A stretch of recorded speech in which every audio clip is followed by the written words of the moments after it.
सिख अलगाववादी हरदीप सिंह निज्जर की हत्या मामले में भारत और कनाडा के संबंध बद से बदतर होते जा रहे हैं। सोमवार को भारत ने कहा था कि उसने कनाडा से भारतीय उच्चायुक्त संजय वर्मा समेत अन्य राजनयिकों को वापस बुला लिया है। इसके साथ ही भारत ने कनाडा के 6 राजनयिकों को देश से निष्कासित कर दिया। आज द मंजीत ठाकुर शो में बताएंगे हम कि कनाडा ने भारत पर क्या क्या लगाए हैं आरोप और भारत ने क्या दिया है उनका जवाब।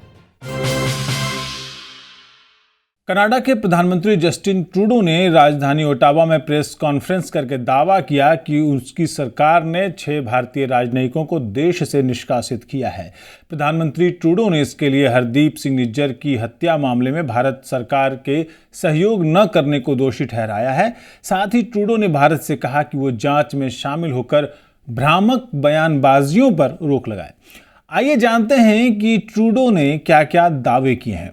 कनाडा के प्रधानमंत्री का कहना है कि नई दिल्ली ने भारत सरकार के एजेंटों के हिंसा से जुड़ी गतिविधियों में कथित तौर पर शामिल होने की आपराधिक जांच में सहयोग करने से इनकार कर दिया था। ट्रूडो ने कहा कि भारत सरकार ने यह सोचकर बुनियादी गलती की कि वो कनाडा की जमीन पर कनाडाई लोगों के खिलाफ आपराधिक गतिविधियों का समर्थन करने में शामिल हो सकता है।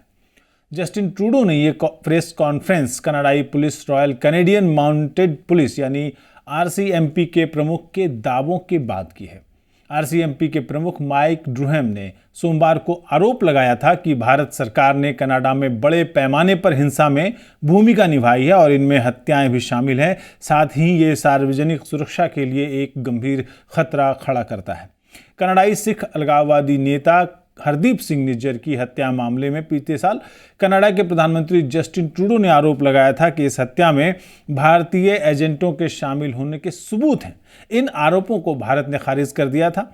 इसके बाद से दोनों देशों के संबंध खराब होते चले गए, लेकिन सोमवार को यानी 14 अक्टूबर को यानी कनाडा ने बड़े पैमाने पर आपराधिक अभियान का आरोप लगाया था। आइए हम आपको बताते हैं कि कनाडा ने इस मामले में अब तक क्या क्या कहा है। ट्रूडो ने कनाडाई जमीन पर हिंसा की निंदा करते हुए कहा कि चाहे ये हत्या हो, जबरन वसूली हो या कोई दूसरी हिंसक गतिविधि, ये बिल्कुल स्वीकार नहीं की जाएगी। ट्रूडो ने कहा कि कोई भी देश, विशेषकर कोई लोकतंत्र जो कानून के शासन को कायम रखता हो, अपनी संप्रभुता के इस मौलिक उल्लंघन को स्वीकार नहीं कर सकता। जस्टिन ट्रूडो ने प्रेस कॉन्फ्रेंस में कहा कि आरसीएमपी ने आज बाहर आकर और भारतीय राजनयिकों के कनाडाई नागरिकों की जानकारियां इकट्ठा करने के पैटर्न को रोकने का फैसला किया। ट्रूडो ने दावा किया कि ये जानकारी आपराधिक संगठनों को दी गई जिससे हिंसक गतिविधियां की गई, जिनमें फिरौती से लेकर हत्या तक शामिल है। हालांकि ट्रूडो ने किसी भी राजनयिक और उच्चायोग स्टाफ की कथित भूमिका के बारे में कोई जानकारी नहीं दी है और कहा है कि ये मामले न्यायालय के समक्ष विचाराधीन है। लेकिन ट्रूडो ने यह जरूर कहा कि जब कानूनी मामले खत्म होंगे तो अधिक जानकारियां पता लगेंगी। कनाडा के प्रधानमंत्री जस्टिन ट्रूडो ने प्रेस कॉन्फ्रेंस के अलावा अपने दफ्तर से एक बयान भी जारी किया है। उन्होंने अपने बयान में कहा है कि आरसीएमपी और राष्ट्रीय सुरक्षा के अधिकारियों ने भारत सरकार और भारतीय कानूनी एजेंसियों के साथ काम करने के लिए काफ़ी कोशिशें की, लेकिन वो लगातार इनकार करते रहे। इस वजह से इस हफ्ते कनाडाई अधिकारियों ने एक अभूतपूर्व कदम उठाया। ट्रूडो ने आगे कहा कि वे भारतीय अधिकारियों से आरसीएमपी के सबूत साझा करने के लिए मिले, जिसमें भारत सरकार के 6 एजेंटों के आपराधिक गतिविधियों में शामिल होने की बात है। भारत सरकार से लगातार अनुरोधों के बावजूद उन्होंने सहयोग नहीं करने का फैसला किया। ये देखते हुए कि भारत सरकार अभी भी सहयोग करने से इनकार कर रही है, तो मेरी सहयोगी यानी ट्रूडो ने अपने सहयोगी के बारे में कहा कि विदेश मामलों की मंत्री मेलेनी जोली के पास सिर्फ एक विकल्प था। कनाडा के प्रधानमंत्री जस्टिन ट्रूडो ने कहा कि आज यानी सोमवार को इन 6 लोगों को देश से बाहर निकालने का नोटिस जारी किया गया है। इनको कनाडा छोड़ना होगा। वे अब कनाडा में राजनयिकों के रूप में काम नहीं कर पाएंगे, न ही वो कनाडा में दोबारा दाखिल हो पाएंगे, चाहे जो भी कारण हो। मैं ये साफ कर देना चाहता हूं कि आरसीएमपी ने जो सबूत दिए उसे नज़रअंदाज नहीं किया जा सकता। कनाडा के प्रधानमंत्री ने साथ ही भारत सरकार से फिर से अपील की है कि वो उसकी जांच में सहयोग करें। ये तो ट्रूडो का बयान था। आइए अब जानते हैं कि इस संदर्भ में भारत ने अब तक क्या क्या कहा है और क्या उसने कदम उठाए हैं। भारत ने सोमवार को ही घोषणा की कि उसने कनाडा से अपने उच्चायुक्त संजय कुमार वर्मा और अन्य राजनयिकों को वापस बुलाने का फैसला किया है। इसके साथ ही भारत ने कनाडा के 6 राजनयिकों को निष्कासित करने का फैसला भी किया है। भारत से बाहर निकाले जाने वाले ये 6 डिप्लोमेट हैं: स्टीवर्ट रॉस व्हीलर जो कि कार्यकारी उच्चायुक्त हैं, पैट्रिक हेबर्ट जो उप उच्चायुक्त हैं, Mary Catherine Jolly first secretary हैं, इयान रॉस डेविट्राइटस फर्स्ट सेक्रेटरी हैं, एडम जेम्स चुपका फर्स्ट सेक्रेटरी हैं और पाइला अर्जुएला ये भी फर्स्ट सेक्रेटरी हैं। भारतीय विदेश मंत्रालय ने इन्हें 19 अक्टूबर को रात में 11:59 तक उससे पहले भारत छोड़ने के लिए कहा है। भारत ने कनाडा के रुख पर विरोध जताते हुए दिल्ली स्थित उसके मिशन के सीनियर डिप्लोमेट को समन किया है। विदेश मंत्रालय ने कहा कि कनाडा में भारतीय उच्चायोग और अन्य राजनयिकों पर बेबुनियाद निशाना अस्वीकार्य है।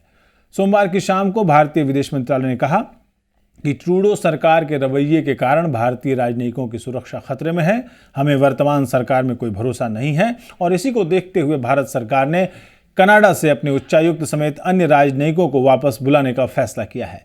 हमने कनाडा को बता दिया है कि ट्रूडो सरकार जिस तरह से भारत के खिलाफ अलगाववाद और अतिवाद का समर्थन कर रही है, उसके खिलाफ भारत के पास जवाब देने का पूरा अधिकार है।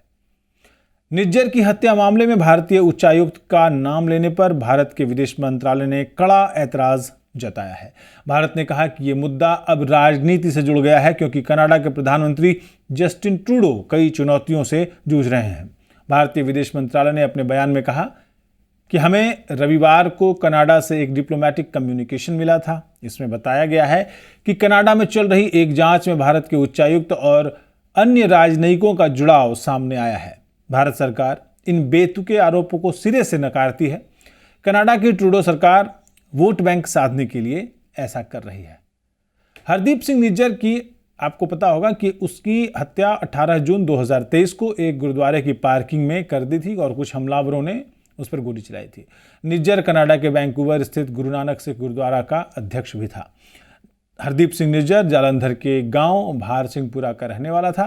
भारत सरकार के अनुसार निज्जर खालिस्तान टाइगर फोर्स का प्रमुख था और खालिस्तान टाइगर फोर्स के सदस्यों के संचालन, नेटवर्किंग, उनकी ट्रेनिंग और वित्तीय सहायता देने में वो सक्रिय रूप से शामिल था। 18 सितंबर को कनाडा की संसद में प्रधानमंत्री जस्टिन ट्रूडो ने बयान दिया कि निज्जर की हत्या के पीछे भारत सरकार की संभावित संलिप्तता के आरोपी की जांच की जा रही है।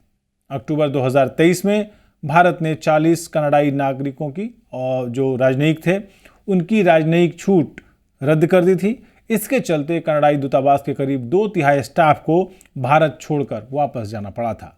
भारत ने कहा था कि कनाडा सिख अलगाववादियों को जो छूट दे रहा है वो भारत के लिए ही नहीं बल्कि कनाडा के लिए भी सही नहीं है।